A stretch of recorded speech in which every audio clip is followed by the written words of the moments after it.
Hello friends, बरायबाय Bodo Job Info official YouTube channel आसा खालामो बयबो नोंथांमोना मोजां दङ।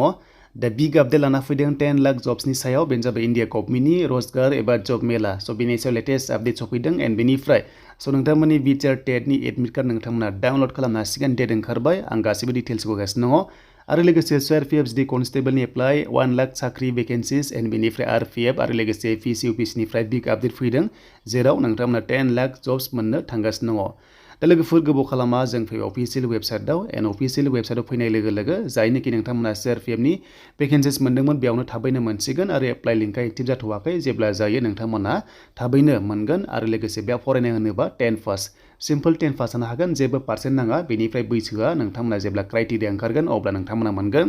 दा हमना ला मिनिमाम जों हमना लानो हायो 18 निफ्राय 28 इयार्ससिम नाथाय कर'नानि थाखाय एसे बारायनो हागौ जेब्ला फैयो आं नोंथांमोना आपडेटखौ लाबोगोन मानोना गोबां बैसोनि सायाव गोबां गोनो गोथो जागासिनो दं गोबां अल इन्डिया नेगासिनो दङ जे बैसोखौ बारायनांगौ होननानै दा बेखायनो जेब्ला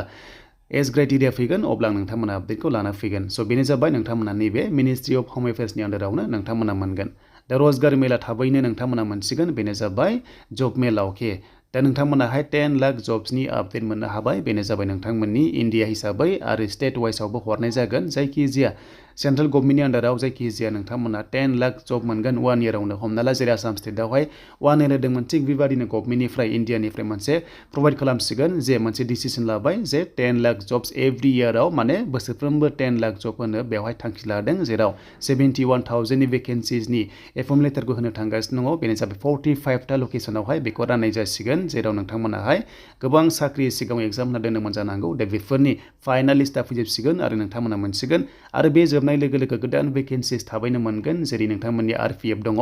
रेलवेआव दङ बेनिफ्राय CRPF कनस्टेबलावनो 1 लाखनि बारा दङ जेला स' नोंथांमोना थाबैनो मोननो हासिगोन।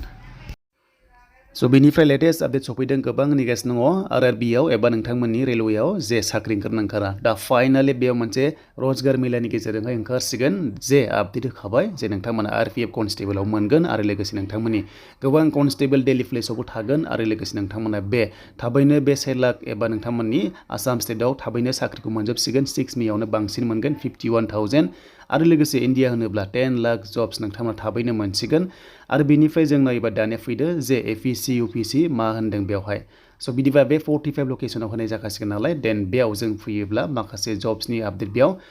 कन्टेन्ट जादों जे नोंथांमोना गाहायाव नायोब्ला मोनगोन जे FEC बिनिफ्राय UPSC आरो लोगोसे RRB एबा RPF अके स' नोंथांमोना बे RRB नि गेजेरावहाय RPF थागोन जेराव नोंथांमोना रेलवेनि आन्डाराव गोबां पस्ट फैनायखौ नुनो मोनगोन गैयाब्लाबो 30,000नि खाथियाव थागोन मानोना साख्रि फैया जोबोर बोसोर जाबाय नैबे RRB नि सायाव दा बेखायनो लाख लाख साख्रि दङ RPF नि थाखाय एक्सट्रा थागोन एन्ड बेनिफ्राय रेलवे नोंथांमोना सिभिल जबनि थाखायबो एक्सट्रा थागोन 1 लाखनि भेकेन्सिस दंखायोमोन बे दासिमबो एग्जामा कन्डाक्ट जायाखै आरो बे थाबैनो जासिगोन आरो स' नोंथांमोना साख्रि मोननो थांगासिनो दङ।